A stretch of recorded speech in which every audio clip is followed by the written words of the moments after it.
Well, had a great dinner with President Aliyev last night. Talked about a lot of issues of shared importance. And just a couple of notes of gratitude as I wrap this trip up. First of all, thanks to the President of the United States for brokering this historic agreement. There's going to be a lot of commerce instead of war in this region of the world because of the President's leadership. That's going to be good for American job creators and good for American workers. It's just going to be good for everybody as people engage in transactions and commerce with one another instead of fighting one another. I certainly want to thank President Aliyev, who put together an amazing visit, and we spent a lot of good time talking about terrorism. We talked about a number of issues specific to this region of the world, and because he's such a respected world leader, we talked about a lot of issues that affect other parts of the world as well. And then, of course, the Prime Minister in Armenia and the Armenian people for making it possible for us to be at this point where Azerbaijan and Armenia are at peace. So it was a great visit. I'm very glad to come, but I'm also looking forward to getting back to Washington and going back home. Thank you. Mr. Vice President, can I ask you about how you started your trip in Milan for the Olympics? I'm curious, what did you make of your reception there? And the president, while you were there, criticized an American Olympian who said he had mixed feelings about what it means to represent the U.S. at these Winter Games and said it was hard to root for someone like that. After meeting some members of Team USA, do you agree? Do you feel the same way? Well, look, I had a great time at the Olympics, and I think the media made much ado about nothing with the fact that, yes, in a crowd of 30,000 people, there were certainly some people who disagreed with my policies or the policies of the administration. But I felt like the people of Milan were great. Certainly Prime Minister Maloney and I had a great meeting. But the Olympic athletes were unbelievable, and I know the entire country is rooting for them. Yes, you're going to have some Olympic athletes who pop off about politics. I feel like that happens every Olympics. My advice to them would be to try to bring the country together. And when you're representing the country, you're representing Democrats and Republicans, you're there to play a sport, and you're there to represent your country and hopefully win a medal. You're not there to pop off about politics. So when Olympic athletes enter the political arena, they should expect some pushback, but most Olympic athletes, whatever their politics, are doing a great job, are certainly enjoy the support of the entire country, and I think recognize that the way to bring the country together is not to show up in a foreign country and attack the President of the United States, but it's to play your sport and represent the country well. Sir, Howard Lutnick is facing some calls to resign over his appearance in the Epstein files. There are some contradictions about his previous claims, the new files. What's your reaction to that? Well, I mean, obviously I've been pretty occupied the last couple of days. I haven't seen Howard getting calls to resign. We'll follow the story a little bit closely, more closely as I get on the plane. But fundamentally, I think the Epstein files, what they reveal is certainly you had a lot of very wealthy and powerful people who were involved in some very disgusting behavior. But I do find it's interesting that the congressional Democrats are so focused on attacking the President of the United States. Who's the president who actually authorized the release of these files? It was Donald Trump.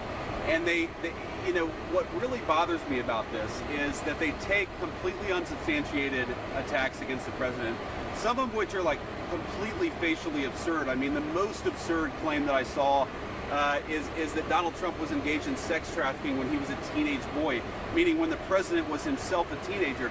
Some of this stuff you just have to say, obviously that's ridiculous, but I think the verified stuff, the fact that you have people like the former President Clinton, a lot of very wealthy financiers who were involved with this guy even after he went down for sex trafficking is, it reveals a certain corruption at the heart of a certain part of American elite culture.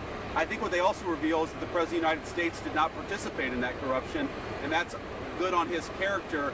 And it's fascinating to me that Democrats are so focused on tying the President of the United States up in this, when it's clear if you look at the files, Jeffrey Epstein hated the President of the United States, and the President of the United States didn't care for Jeffrey Epstein. Doesn't that actually mean something good about the president when one of the worst people in the world thinks that he was a bad guy? I certainly think it does. Sir, some Republicans are still calling for the president to apologize for posting that video of the Obamas and posting them as monkeys. I'm wondering, do you think he should apologize, and what was your reaction to that video? Yeah, I mean, it was one of those things where either because the time zone changed or because we were so busy, the controversy had started and then died out by the time I even paid attention to it. The president said a staffer posted a video. He hadn't even watched the whole thing. When he watched the whole thing, he took it down. It's not a real controversy. We have much, much more real problems to focus on. Should he apologize for that, sir? Should he apologize for posting a video and then taking it down? No, I don't think so. I think people post things on social media, and if you post something you don't like it, you can just take it down, and that's what he did. Can I ask you really quickly Yeah. on New START? The president said that he was reluctant to extend the New START treaty, but that then there would be nuclear talks to see if there can be a new one. What's the status of those negotiations? Have you been briefed on the latest and what the U.S. position is? Yeah, I talked to Marco about it a couple of days. I mean, this is like an ongoing negotiation. Obviously, one of the hallmarks of the president's foreign policy is that he hates nuclear proliferation. And I think for the American people, this is the worst thing that can happen, is more and more regimes across the world getting nuclear weapons. The START treaty is an important part of that. It's going to change compared to where it was, and that's part of the negotiation that we're engaging in with the Russians. So, you know, we're going to keep on talking to people. We're going to keep on trying to limit nuclear proliferation, and I'm sure that we're going to eventually get a good outcome for the American people that limits the spread of nuclear weapons. That's fundamentally the goal. Sir, on Iran, the Yeah. latest talks, you know, the president is now talking about potentially sending a second carrier strike group to the Middle East, to the region. At this point, how confident are you in going the diplomatic route? Do you think that is still going to be successful, or we're leaning more towards a military strike? Well, look, the president's told his entire senior team that we should be trying to cut a deal that ensures the Iranians don't have a nuclear weapon. But if we can't cut that deal, then there's another option on the table. So I think the president's going to continue to preserve his options. He's going to have a lot of options because we have the most powerful military in the world. But until the president tells us to stop, we're going to engage in these conversations and try to reach a good outcome through negotiation. Would you like to see regime change in Iran? And what would, if the regime falls, what comes next? Well, look, I mean, if the Iranian people want to overthrow the regime, that's up to the Iranian people. What we're focused on right now is the fact that Iran can't have a nuclear weapon. That's been the focus of the president's policy, even going back to the first administration. I'll take one more question. Sir, there was some reporting that you were privately opposed to the Operation Venezuela and that you were privately supportive of it. Can you clarify just where you were, you know, any comments or advice you had to the president before that happened? Yeah, it's interesting. On any major foreign policy decision we've taken, I've seen reports in the media that I either supported it or opposed it. I think the takeaway from it is that the press should be a little bit more mistrustful of anonymous sources. They clearly have an agenda. My attitude towards the president's foreign policy is, number one, my job is to provide honest counsel, which I always do. And number two, when the president makes a decision, I support it and support it fully.